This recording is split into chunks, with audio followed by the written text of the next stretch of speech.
All right, the Truck Series race just finished, so let's dive into the Xfinity final picks at Charlotte Motor Speedway. Uh, Pretty crazy end to that truck race. Felt bad for Hocevar there with that late race caution, but sure did make for an exciting finish. So we'll see. We'll see what this Xfinity race brings. But the Xfinity race is Saturday afternoon, but it's 200 laps. So it's a little bit longer than that Truck Series race. It almost feels kind of like a Cup Series slate, at least this year, with having some drivers have issues in practice and qualifying, not being able to post a qualifying time and starting deeper in the field. So some really, really chalky plays. So I think you have to find the right balance of what chalky plays do you want to, eat the chalk with and be overweight on, and what chalk plays do you want to fade, entirely or come underweight on. So it'll be kind of interesting to see, which plays work out, which ones don't. But we'll kind of talk about it here. So into the driver by driver breakdown. Obviously, the first driver who had an issue is going to be Ty Gibbs, and of course, he's the most expensive driver in the slate. Um, Starts deep in the field. He isn't going to lead early, so you can basically just forget about him getting out front during stage one. So if you are playing Ty Gibbs, you need another driver in your line, probably starting further towards the front, who you feel confident in, who could lead laps during stage one.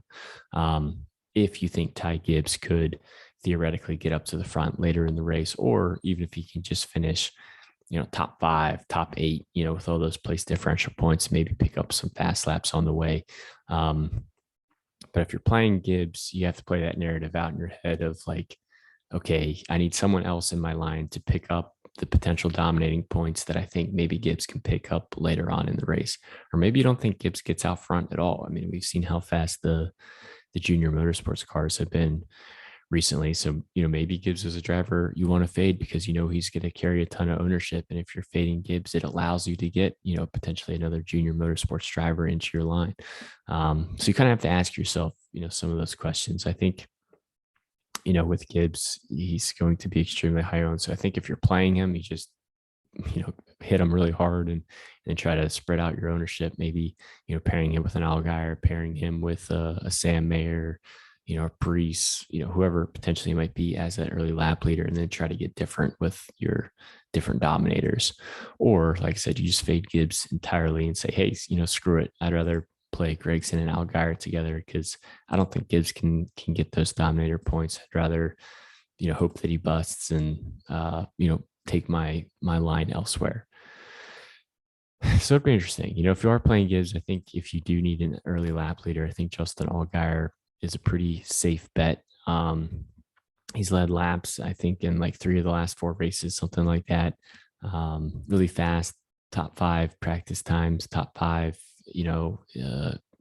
5-lap average, 10-lap average.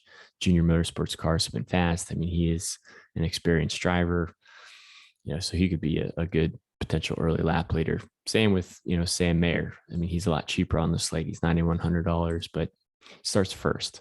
The only reason I have medium interest for Mayer is like he has been running extremely well recently. I think his time is due, very similar to what we were saying, about Hocevar in the truck series. So it's pretty easy to fit in line. So I like pairing either potentially Mayer and or Allgaier with Gibbs if that's the route that you're going, or some other potential options in this range who I think might get a little bit overlooked and relatively speaking might come in a little bit underowned would be, Noah Gragson or an AJ Allmendinger. Between the two of them, I feel a lot more confident about Gragson. Again, we just have seen the junior motorsports cars carry significant speed so far this year. And I think a lot of people are just going to go to Gibbs and then try to get an early lap leader, and Gragson might get overlooked a little bit. Gives you a little bit of place differential upside starting 7th. We know he has the ability to pick up fast laps. We know he has the ability to get out front and lead laps. So I like Gragson a lot as maybe a GPP option that maybe, relatively speaking, maybe a lot of people won't be, playing. I think AJ Allmendinger would probably be my 4th interest in this range. He's super consistent. You can pretty much rely on him to get a top 10. The problem is you're potentially sacrificing, some dominator potential lap leading fast lap upside that, or even place differential upside that Gibbs, Craigson, and Allgaier offer. So I like Allmendinger. I just wish he was a little bit cheaper and maybe started a little bit further in the field or potentially a little bit further forward in the field. I just think he's going to get stuck riding around kind of fifth to eighth all day. And I'd rather try to chase those dominators who might be potentially in front of him. I don't see myself getting to Austin Dillon. It was cool to see Tyler Reddick win in this car, but it's just hard to, again, if you're plugging in Dillon, you're taking out an Allmendinger, you're taking out an Allgaier, you're taking out a Trevor Bayne, to plug Dillon in. And it's hard to feel confident doing that when you think about potentially who you might be, who you are replacing, Dillon with. I think Bayne, Barry, Preece, all really interesting GPP plays. I probably would only play, a combination of maybe one of these drivers. I don't know if I would go to, two of them in a line, just depending on your lineup construction. But the the junior motorsports cars have been really fast. So I think Josh Berry would probably be my top interest of this range, probably followed by Ryan Preece and then Trevor Bayne if I had to rank the three of them. Preece almost won that Truck Series race. He showed good speed. We know he's in a, Stewart-Haas prepared car, showed good speed in practice and qualifying, got some extra laps with the Truck Series. Might get a little bit overlooked starting third with everyone going to Allgaier and Mayer. So he's a potential interesting, GPP type of pivot play if you think he can get out front.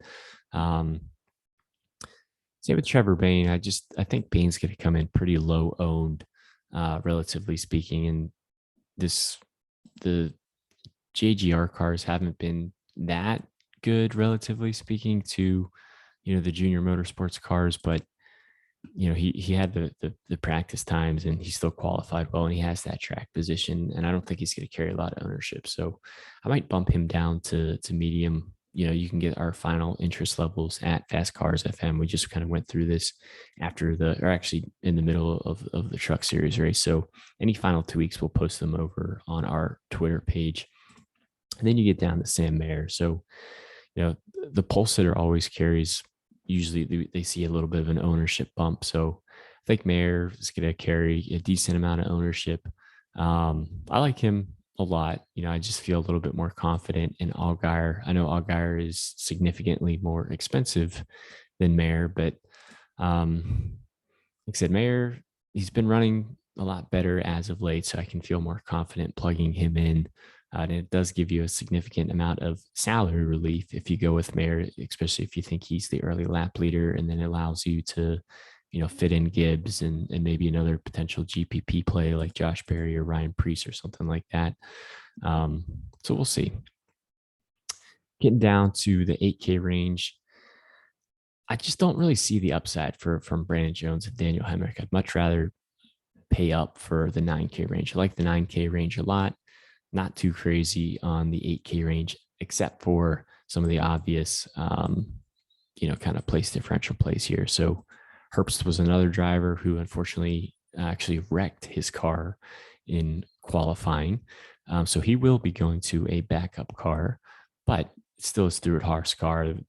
They'll be able to hopefully work on it. I mean, he starts 37th. We know automatically being in a Stewart-Haas car, you're equally better than, at least half the field. So you feel pretty confident about him at least getting inside the top 20. And if they're able to bring that same speed they had in practice, most likely he'll be fighting for, top 15, top 12. So he's kind of a nice, easy place differential play to kind of plug into your line. Interesting pivot off of Herbst would be Hill. So if there's certain chalk plays that you don't want to play, or if you're looking for a potential pivot or maybe a driver to pair with that chalk play, I think Hill is an interesting option. He does start 17 spots higher than Herbst, so the place differential upside isn't necessarily there. He still has some, but I feel pretty confident in Austin Hill's driving ability, how this team has been performing this year. And I think, relatively speaking, both of these drivers can kind of get to, kind of that top 12, top 15 type of finishing position. And if Herbst potentially has an issue, Hill looks like a potential nice pivot off of the Herbst chalk. Not going to get to Castle. Creed's going to be a little bit more of a GPP play. I'd rather just pay a couple of $100 more for Hill if I can. Creed has been kind of hit or miss, where Hill's been a little bit more consistent from a finishing perspective. Jeffrey Earnhardt would probably be, like, he does start last, but of Gibbs, Herbst, and Earnhardt, Earnhardt would probably be the first driver I would look to fade, then maybe followed by Herbst, then maybe Gibbs last. I'm going to be playing all three of them, quite a bit, especially if you're playing cash games. If you're playing cash games, slam in Herbst, slam in Earnhardt, slam in Gibbs, try to get an early lap leader and try to build out the rest of your line that way. It's pretty expensive. Had a mechanical issue, so they weren't able to get the car fixed in time for qualifying. It's going to carry a lot of ownership, and there's a lot of potential pivot plays you can get off of Jeffrey that I think just have as much upside, if not more upside. Potential pivot would be Anthony Alfredo. I like Ryan Sieg even more than Alfredo just because of Sieg's finishing potential. I don't think you should really get to Burton or Moffitt today. I think, you're overthinking it a little bit. I'd rather just go to Alfredo, Sieg, or even dropping down to maybe a Brown, Snyder, Smithley, or Ellis. And then I know it's a little bit of a salary change at that point. But as you can see, there's a lot of place differential plays here in the back. So there's a lot of different directions you could potentially go. Of the cars back here, I would prefer Brown and Ellis. I like Ellis a lot. If you look at Stephen Parsons in the 45 cars using the same equipment as Ryan Ellis, Parsons was able to qualify 11th, which just shows you the speed that these Alpha Prime cars have. Ellis starts a little bit deeper in the field. He's pretty cheap. He's easy to get in the fit in the lines. And I think a lot of people are just going to plug in Myatt Snyder and Brandon Brown, and maybe even potentially Garrett Smithley too, which I don't think is necessarily a bad thing. I just think Ryan Ellis might give you a little bit of an ownership leverage compared to some of the high ownership that we're projecting for, Brown and mainly Snyder. I think Smithley won't carry as much as Snyder and Brown do, but I think he'll still be relatively high owned as well. But not really too crazy about Myatt Snyder. The team just hasn't been running well, but it's hard to ignore how deep they start in the field. But I would prefer to go to Brown and Ellis if I had to pick a driver, or potentially two drivers down in this range. Don't see myself getting to Clements, Weatherman, Yaley, although it was a great qualifying run. Not getting the Joe Graf. Parsons, great qualifying run, starts too high. Not getting the Vargas. And this is where it kind of gets tough because, if you want to play all these drivers that we're high on, depending on the lineup construction that you go with, you may or may not get down to this range, the punt range. And if you are getting down here, a lot of these punt plays start a little bit further forward than potentially we normally see them. But some drivers that I feel decent about, Bailey Curry, all these plays down here are more or less a risk, but Curry at least has the finishing potential compared to some of the other plays down here. He doesn't necessarily have as much place differential upside, but he does have the finishing potential. So I could see him finishing anywhere from like 18th to, basically 25th if he has a good day. Now, unfortunately, if he has a bad day, he could finish in the 30s, and that's going to hurt your line. So he's a little bit more of an aggressive, type of punt play. If you're looking for a little bit of, a safer option that maybe doesn't have the same amount of upside as Bailey Curry, or maybe even Josh Williams. I think Josh Williams is basically an identical play to Bailey Curry, would be CJ McLaughlin. This car does not have good speed. CJ is, isn't known to be the best wheelman, but he does start 35th and he is pretty cheap. So all he has to do is stay on track, clock laps, hope that some other drivers on the slate have issues, go multiple laps down, wreck out. And every time that happens, he just gives you one additional spot on track. And it gives you a little bit of salary relief to plug in some of those higher owned or medium, high interest or medium interest drivers. So it reminds me a lot of the Cup Series slates this year, like I said, with some drivers not being able to post a qualifying lap, and which is, throws a wrench into it. Um, there's probably going to be a lot of, duplicated lineups potentially, depending on how people are going. But I'm going to mess around tonight, build some lineups. I'll post this spreadsheet up on Twitter. It's at FastCarsFM. Probably be tweaking this spreadsheet a little bit. So if you want our final thoughts, our final interest levels, head over to our Twitter page. But yeah, other than that, thanks for tuning in again. Just hitting, like on the videos, all really ask, or hitting subscribe if you watch these videos, if this has been helpful to you in any way. But yeah, that'll do it for the Xfinity series. And once the Cup series is done with their practice of qualifying, we'll get that video recorded and we'll get that one posted as well.